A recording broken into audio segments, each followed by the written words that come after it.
Новый курс лекций Академии Асем Алем полностью посвящен искусству Казахстана, его истории и современности.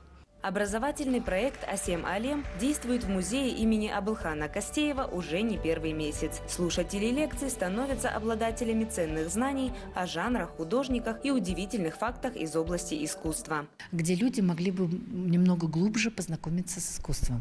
Искусством в самом широком смысле, как это было на нашем первом цикле, который продлился с марта по август этого года, где наши слушатели могли ознакомиться с искусством, начиная с древнейших времен, с наскальных рисунков и кончая современным contemporary art.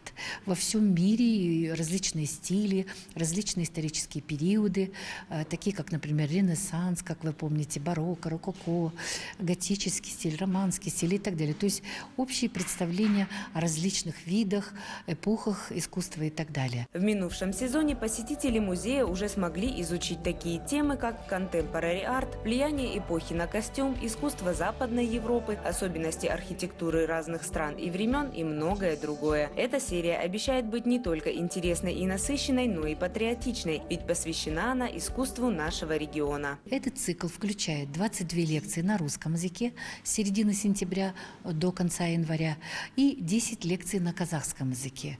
Читают ведущие искусствоведы не только нашего музея, но, как и в прошлом цикле, ведущие искусствоведы страны. Одна из лекций сезона посвящена орнаменту. Профессиональный художник и дизайнер Ерлан Кажабаев проводит параллель между традиционным казахским орнаментом и традициями древности, называя его тенгрианской пиктограммой. Его книга на эту тему – кладезь интересных открытий, и благодаря ей каждый читатель имеет возможность взглянуть на национальные узоры совсем под другим углом. И это только один из многочисленных горизонтов, который помогает открыть Академия Асем Алем. В новом цикле мероприятий Академии Асем Алем 10 лекций пройдут на казахском языке и 22 на русском. У вас еще есть время присоединиться. Арина Курьянова, Алматы.